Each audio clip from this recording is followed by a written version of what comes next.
Bem-vindos à nossa conversa de hoje.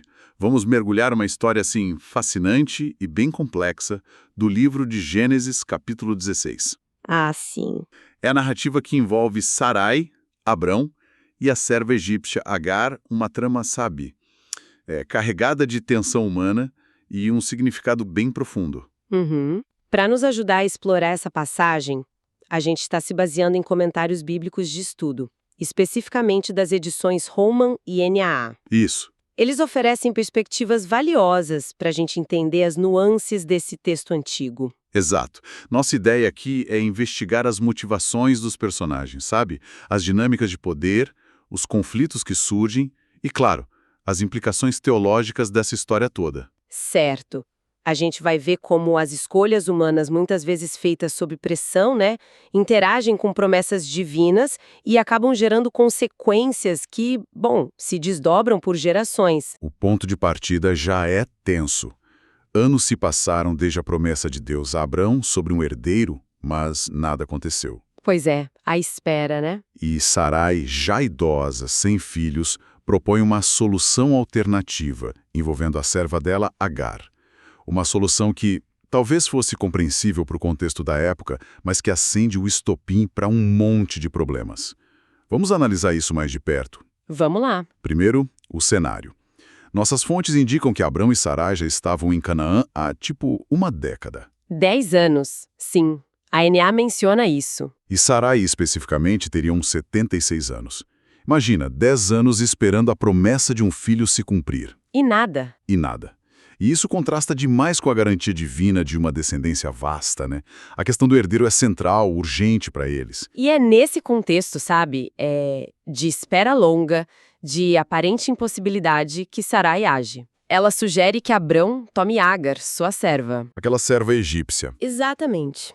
Que, como lembra o comentário Holman, provavelmente veio com eles lá do Egito, naquela passagem meio conturbada que a gente vê antes em Gênesis. Certo. A ideia de Sarai era que, se Agar tivesse um filho de Abrão, legalmente esse filho seria considerado dela, de Sarai. Era um costume da época, assim, uma tentativa de construir família através de uma serva. É interessante como uma das fontes, o Holman, vê nessa iniciativa de Sarai um eco talvez de outras tentativas humanas de ajudar Deus, sabe? De resolver questões divinas por meios próprios. Sugere até um paralelo com a atitude de Eva no Éden.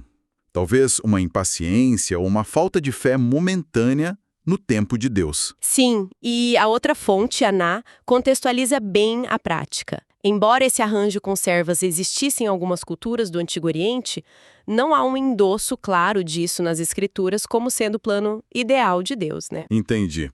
A narrativa apresenta isso mais como uma solução humana mesmo, nascida da angústia, da esterilidade, para um problema onde se esperavam uma solução divina. E Abrão? Como ele reage a essa proposta toda? O texto é direto. Ele deu ouvidos à voz de Sarai. Pois é. Os comentários apontam para uma certa passividade aqui, né? Em vez de, consultar Deus, de reafirmar a fé na promessa original. Ele simplesmente aceita o plano dela. Ele aceita o plano de Sarai. Parece uma falha em buscar a direção divina num momento bem crucial. Exatamente. Ele concorda e o plano segue adiante. Abrão coabita com Agar e ela engravida. Mas, como frequentemente acontece quando se tenta forçar uma solução humana para uma promessa divina... As coisas complicam. Rapidamente. As coisas se complicam muito rápido. Sim. A gravidez, que deveria ser a solução, vira, na verdade, o catalisador do conflito. O texto bíblico relata que assim que Agar percebeu que estava grávida, a atitude dela em relação a Sarai mudou. Ela passou a desprezar a senhora dela. A dinâmica de poder ali vira de cabeça para baixo, né? Totalmente. E a reação de Sarai é imediata. E, furiosa, sentindo-se diminuída, insultada pelo desprezo de Agar, que agora carregava o possível herdeiro, ela confronta Abrão. E a culpa cai sobre ele. Sim. A acusação é forte. Ela basicamente diz: a responsabilidade por essa afronta é sua. Eu entreguei minha serva aos seus braços e agora que ela sabe que engravidou, ela me despreza. Que o Senhor julgue entre nós.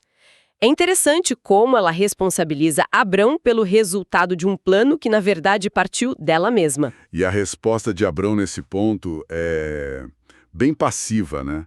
Quase uma lavagem de mãos. Sim. Ele diz algo tipo, olha, a sua serva é sua, faz com ela o que você achar melhor. Impressionante. As fontes como o comentário Roma interpretam isso como Abrão se eximindo da sua responsabilidade por Agar e pelo filho que ela esperava dele. Ele a entrega de volta ao poder de Sarai, sem Registro proteção. carta branca. Com essa carta branca, Sarai desconta toda a frustração e humilhação em Agar. O texto usa um verbo forte, ela afligiu-a, maltratou-a. Quer dizer, ela pegou pesado. Pegou muito pesado. Os maus tratos se tornam tão intensos que Agar não suporta. Grávida e desesperada, ela foge, vai para o deserto. A consequência direta e dolorosa daquela tentativa inicial de manipular a promessa, né? E da falha de Abrão em proteger Agar depois. Exatamente. Um momento de profunda vulnerabilidade para Agar, sozinha, fugitiva, num ambiente hostil como o deserto.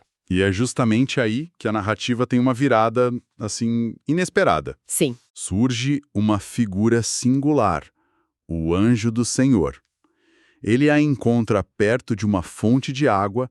A intervenção divina acontece no ponto mais baixo da história de Agar.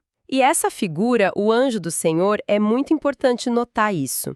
Os comentários bíblicos, como o da nave, discutem bastante quem ele seria. Certo. No Antigo Testamento, essa expressão muitas vezes parece se referir a mais do que um simples mensageiro angelical, sabe? Há fortes indícios, em vários contextos, de que poderia ser uma manifestação do próprio Deus. Uma teofania que chama. Isso, uma teofania, uma aparição divina visível. Ou, no mínimo, um enviado que fala com autoridade divina direta. A própria Agar, mais adiante, vai reconhecer ter estado na presença de Deus. Que incrível. E o encontro começa com perguntas bem diretas do anjo, né? Agar, serva de Sarai, de onde você vem e para onde vai? Quase um chamado à realidade da situação dela. Exato. Então vem uma instrução que, assim, à primeira vista pode soar bem difícil. Volte para a sua senhora e sujeite-se a ela. Voltar para a fonte da aflição dela. Sim, parece contraintuitivo, né? Mas essa ordem não vem sozinha, ela é imediatamente seguida por uma promessa extraordinária feita diretamente a Agar, a serva egípcia. Uma promessa para ela. Sim, o anjo declara: multiplicarei grandemente a sua descendência, de modo que não se poderá contar, de tão numerosa. É uma promessa de posteridade que, de certa forma, espelha a promessa feita a Abrão. É impressionante. Uau! E não para por aí, né? O anjo também revela o futuro próximo. Ela vai dar à luz um filho e deve chamá-lo Ismael. Isso. E o nome tem um significado poderoso. Deus ouve. O anjo explica: porque o Senhor ouviu a sua aflição. Isso é muito, muito significativo, né? Mostra que Deus estava ciente, atento ao sofrimento dela no meio daquele conflito familiar todo. Nossa, é uma validação imensa para ela naquele momento. Sem dúvida. É uma afirmação clara da atenção e da compaixão divinas. No entanto, a descrição do próprio Ismael e do futuro dele é um tanto quanto áspera, digamos. Áspera como? O texto o descreve como homem como um jumento selvagem, sabe? Indomável. Diz que sua mão será contra todos e a mão de todos contra ele, e que ele viveria em conflito ou tensão com seus parentes. Então é uma bênção, mas misturada com uma previsão de conflito. Uma vida de independência, talvez, mas também de hostilidade, é isso? Exatamente. É uma promessa de sobrevivência, multiplicação e uma identidade forte para Ismael e seus descendentes, mas também já prenuncia uma existência marcada por lutas, por separação. Entendi. O ponto teológico crucial aqui, porém, é a demonstração clara de que Deus se importa com Agar. Ela é estrangeira, é serva, uma figura marginalizada na história principal da promessa a Abrão, e ainda assim Deus a vê, Deus ouve seu clamor e intervém pessoalmente com promessas para ela. A reação de Agar a esse encontro é um dos pontos altos, eu acho, emocionais e teológicos do capítulo, né? Com certeza. Ela responde dando um nome a Deus baseado no que ela acabou de experimentar. Tu és El Roi. El Roi. Os comentários explicam que isso significa tu és o Deus que me vê. Ela fica maravilhada por ter visto Deus, ou essa manifestação dele, continuado viva. Ela até pergunta, será que aqui também eu pude ver aquele que me vê? É um reconhecimento da grandeza do encontro. E esse encontro transforma até a geografia do lugar, né? A fonte onde o anjo a encontrou ganhou um nome, Beer Lahai Roi. Beer Lahai Roi. Que significa algo como o poço daquele que vive e me vê. O lugar vira um testemunho duradouro da presença atenta e cuidadosa de Deus, especialmente com os que estão sofrendo em situações de vulnerabilidade. É um memorial da visão e da providência divina. Que poderoso! E, seguindo a instrução do anjo, Agar retorna. Eventualmente, ela dá à luz Ismael. Isso. E o texto faz questão de registrar que Abrão tinha 86 anos naquele momento. Então, de certa forma, a promessa de um filho para Abrão se cumpriu parcialmente ali, através de Agar. Sim, mas não era o cumprimento final esperado por Deus. é uma distinção importante que os comentários e a própria narrativa bíblica fazem questão de sublinhar. Ismael nasce, ele é filho de Abrão, recebe sua própria bênção divina por meio de Agar, como a gente viu. Certo. Contudo, ele não era o filho da promessa principal, aquele através do qual a aliança especial de Deus com Abrão seria perpetuada. Esse seria Isaque, né, nascido milagrosamente de Sarai anos depois. Entendi. A história de Agar e Ismael se torna então um ramo significativo, importante, mas paralelo. É uma linhagem que carrega tanto a marca da bênção e do cuidado divinos, Deus ouve, Deus vê, quanto as cicatrizes e tensões geradas pela iniciativa humana impaciente de Sarai e pela passividade de Abrão.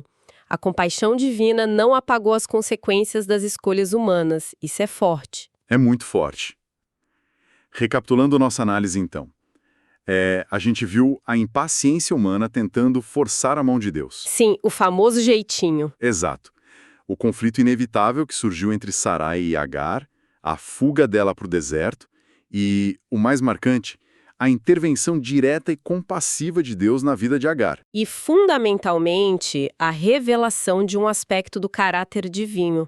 Deus como El Roi, aquele que vê. O Deus que vê. Ele vê o sofrimento mesmo daquelas pessoas que podem parecer secundárias na grande narrativa.